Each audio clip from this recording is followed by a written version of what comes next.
Selamat pagi, sahabat Petra yang terkasih dalam Kristus. Sudahkah Anda mengasihi orang lain hari ini? Pada Embun pagi hari ini, Sabtu 25 Juli 2026, kita bersama membuka hari dengan sapaan Sabda Tuhan.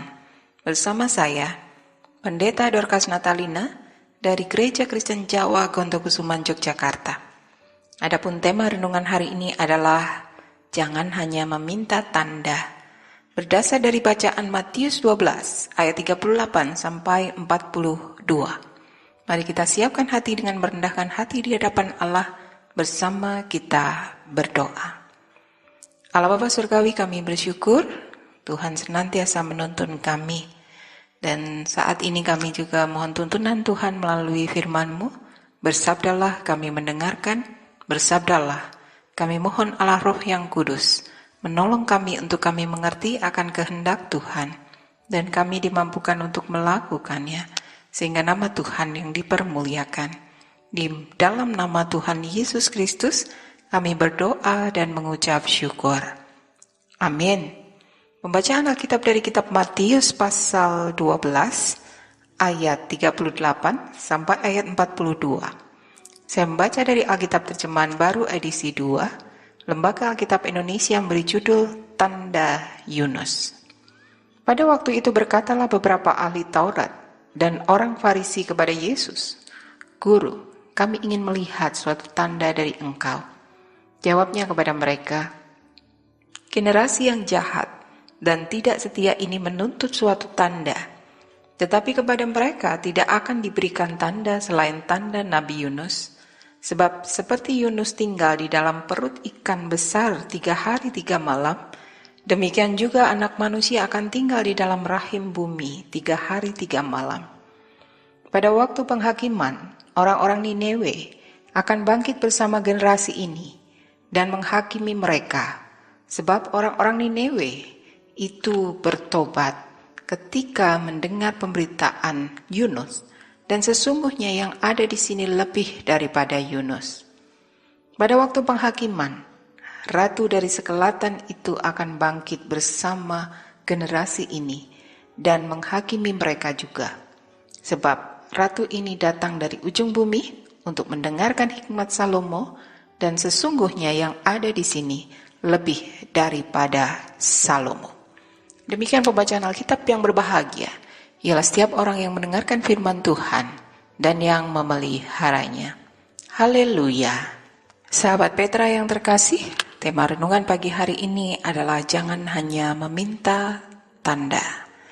Nats dari Matius 12 ayat 38 dan 39. Pada waktu itu berkatalah beberapa ahli Taurat dan orang Farisi kepada Yesus, "Guru, kami ingin melihat suatu tanda dari Engkau."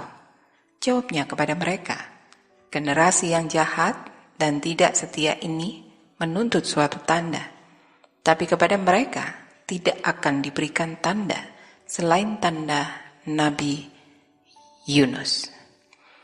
Para ahli Taurat dan orang-orang Farisi meminta Tuhan Yesus memberikan tanda dari sorga, padahal ia telah melakukan begitu banyak tanda dan mujizat. Tuhan Yesus menjawab bahwa mereka tidak akan diberi tanda selain tanda Nabi Yunus. Tanda Nabi Yunus menunjuk kepada peristiwa yang sangat penting, yaitu kematian dan kebangkitan Kristus. Selama 3 hari, Yunus berada di dalam perut ikan besar. Hal itu menggambarkan bahwa Tuhan Yesus juga akan berada dalam kubur selama 3 hari, lalu bangkit mengalahkan maut. Firman ini mengingatkan bahwa banyak orang meminta tanda, bukti, atau mujizat, tetapi tidak mau membuka hati untuk percaya kepada Tuhan. Karena itu, tanda terbesar berupa kematian dan kebangkitan Kristus pun tidak mereka terima.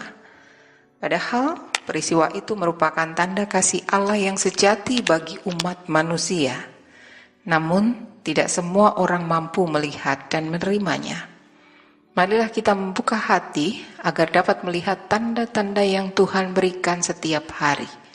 Dengan demikian, iman kita kepada Tuhan Yesus akan semakin diteguhkan. Hati yang bersih mampu melihat pimpinan Tuhan, sedangkan hati yang keras akan membawa kepada kejahatan dan kebinasaan. Kiranya kita senantiasa peka terhadap kekudusan dan ajaran yang benar dari Tuhan Yesus Kristus. Tuhan Yesus memberkati. Mari kita berdoa. Allah Bapa Surgawi, kami bersyukur kepada Tuhan karena firman-Mu menolong dan mengingatkan kepada kami. Dan biarlah kami senantiasa peka terhadap kekudusan dan ajaran yang benar dari Tuhan Yesus Kristus, dan kami dimampukan untuk terus melakukannya semakin diteguhkan iman kami. Kami mohon berkat untuk seluruh anggota keluarga kami dalam segala aktivitas sepanjang hari ini. Mohon perlindungan dan tuntunan Tuhan. Kami juga menyerahkan, mendoakan saudara-saudara kami yang sakit dan dalam proses pemulihan, demikian pula mereka yang dalam pergumulan. Kami mohon kehadiran Tuhan memberikan kekuatan pemulihan dan memberikan pengharapan dalam hidup mereka. Kami mohon ampun untuk segala kesalahan kami. Tuhan yang penuh kasih memberi pengampunan, supaya hidup kami selanjutnya, hidup yang melakukan kehendak Tuhan, setia kepada Tuhan. Di dalam nama Tuhan Yesus Kristus kami berdoa dan mengucap syukur. Kami memohon berkat dari Tuhan. Arahkanlah hati saudara kepada Allah, terimalah berkat dari Tuhan. Tuhan memberkati engkau dan melindungi engkau. Tuhan menyinari engkau dengan wajahnya dan memberi engkau kasih karunia. Tuhan menghadapkan wajahnya kepadamu dan memberi engkau damai sejahtera. Amin. Demikian sahabat Petra yang terkasih dalam Kristus, embun pagi hari ini, Sabtu 25 Juli 2026, dengan tema Jangan Hanya Meminta Tanda. Tema dan bacaan dari Renungan Bahasa Jawa, Sadar, Sabto Winedar, terbitan Sinode GKJ. Kiranya sabda Tuhan memberi hikmat, kekuatan, dan penghiburan bagi kita untuk melewati sepanjang hari ini. Saya, Pendeta Dorcas Natalina, dari Gereja Kristen Jawa Gondokusuman, Yogyakarta, mohon diri dan mohon maaf bila ada kata yang kurang berkenan. Sahabat Petra, selamat mengasihi orang lain hari ini. Tuhan Yesus memberkati.